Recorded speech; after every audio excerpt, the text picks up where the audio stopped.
हिमालय की गोद में बसा था एक छोटा सा गांव जिसे लोग भेड़ियों का गांव कहते थे। ये नाम इसलिए पड़ा क्योंकि हर पूर्णिमा की रात को जंगल से भेड़ियों की हुंकार गांव की गलियों तक गूंजती थी। गांव वाले कहते थे कि ये भेड़िए साधारण नहीं है, वे जंगल के उस प्राचीन दैत्य की सेना है जिसकी काली आंखें रात के अंधेरे में चमकती थीं। कोई उस दैत्य को देखकर जीवित नहीं लौटा था, लेकिन उसकी कहानियां गांव के बच्चों को डराने और बड़ों को सतर्क करने के लिए काफी थीं। गांव में रहता था एक नौजवान वीर। वह न तो भेड़ियों से डरता था और न ही दैत्य की कहानियों से। उसका मानना था कि डर सिर्फ मन का वहम है। एक दिन जब पूर्णिमा की रात नजदीक थी, गांव में एक अजीब घटना हुई। वीर की छोटी बहन माया जंगल के किनारे खेलते हुए गायब हो गई। गांव वालों ने कहा, ये काली आंखों वाले दैत्य का काम है। वह बच्चों को ले जाता है और उन्हें अपने अंधेरे साम्राज्य में कैद कर लेता है।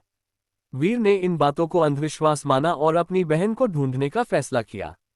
उसने अपना धनुष बाण उठाया, एक लालटेन जलाई और जंगल की ओर चल पड़ा।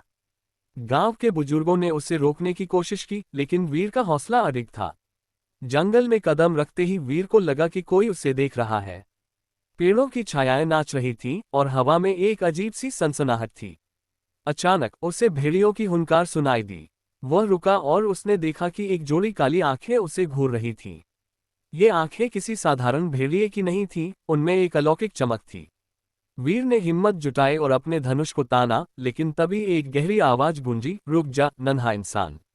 मेरे जंगल में तूने कदम रखा है। ये काली आंखों वाला दैत्य था। उसका शरीर छाया की तरह था, लेकिन उसकी आंखें ऐसी थीं मानो रात का सारा अंधेरा उनमें समा गया हो। वीर ने पूछा, मेरी बहन कहाँ है? उसे छोड़ दे। दैत्य हंसा और बोला, तेरी बहन मेरे पास सुरक्षित है, लेकिन उसे वापस पाने के लिए तुझे मेरी शर्त माननी होगी। दैत्य ने वीर को बताया कि जंगल के बीचों बीच एक प्राचीन मंदिर है जहां एक जादुई रत्न छिपा है।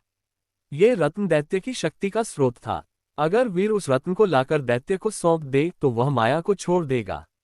लेकिन मंदिर तक का रास्ता खतरों से भरा था। वीर ने शर्त स्वीकार कर ली।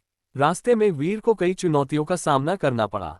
जहरीले सांपों, भटकती आत्माओं और भेड़ियों की सेना ने उसका रास्ता रोका।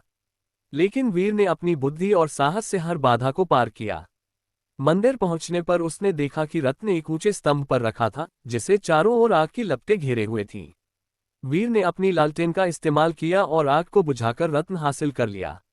जब वीर रत्न लेकर दैत्य के पास लौटा तो दैत्य ने अपनी शर्त बदल दी। वह बोला, रत्न तो मैं ले लूंगा, लेकिन तेरी बहन को तभी छोड़ूंगा जब तू मेरे साथ जंगल में रहने को राजी हो।